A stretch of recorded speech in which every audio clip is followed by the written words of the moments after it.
So maybe you got an old car like me, and it's not very soundproof, is it? Rattles, the highway is loud, you have to turn up the music and all that real loud just to hear what's going on. So what do? It's a number of things you could do. But one thing I found, it's super easy, super cheap, and it works really well. I've already done it to the driver's side. Let me show you how to do it to the passenger side, and let's make this ride a little more comfortable. What we're gonna do is this. We are going to make the weather strip a little bit more soundproof.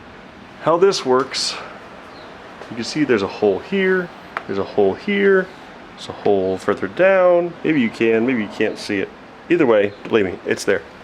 But there's just space, so when the door closes, it pushes up against it. But it doesn't seal super well, so what's the solution? Where did it go? Where could it be?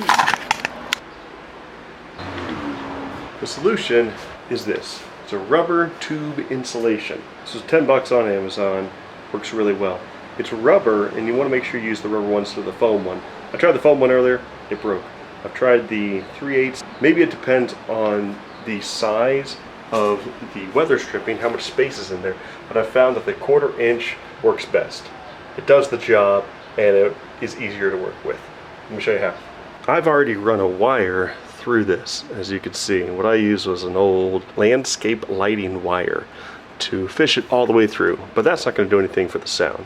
Instead, we need this in here.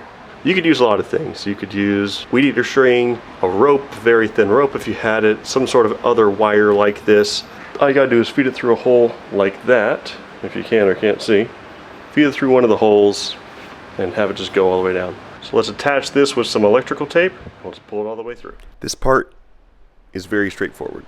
Just wrap that tape nice and tight around the tube and around the wire or whatever else you're using to pull it through. Make sure you wrap it real tight, otherwise it could come loose. Spoiler alert. Found that some white lithium grease works well to help get the insulation tube through the space. So get a little bit of it out of here. Try not to rip it too much, but it's okay if it rips a little bit. And then you can just start to pull. And look at that, we're finally not blurry. Sorry about that. But look, I'm pulling, and then... No! A small problem. All you gotta do is rewrap it, clean it off first, and then just keep going. Alright, let's try this again.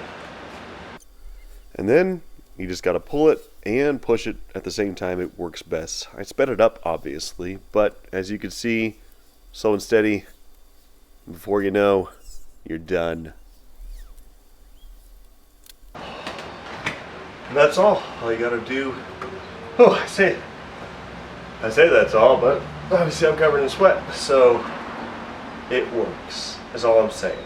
I don't know if I can really show it well when it comes to recording it, so that way you can see the difference of before and after. I don't have a decibel thing, but I did it to one side. I can still hear those shrill sounds that come through, those high-pitched frequencies.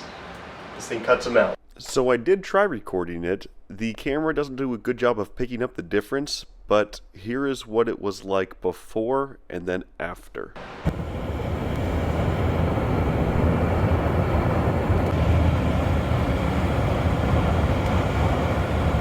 What I would do before, I'd be able to push against this from the inside. I'd be able to hear the outside really well. But now, even if I push that, no sound comes in. So, 10 bucks, half an hour of your time, depending on how many doors you got. But you could ride in luxury. It's one step to it anyway. There's other insulating you can do, but this is one easy, cheap, and effective way to make your ride more comfortable, a little bit more soundproof. If you're taking on a project like this, tell me how it went for you. I hope this is helpful to you. And just remember, you can do it.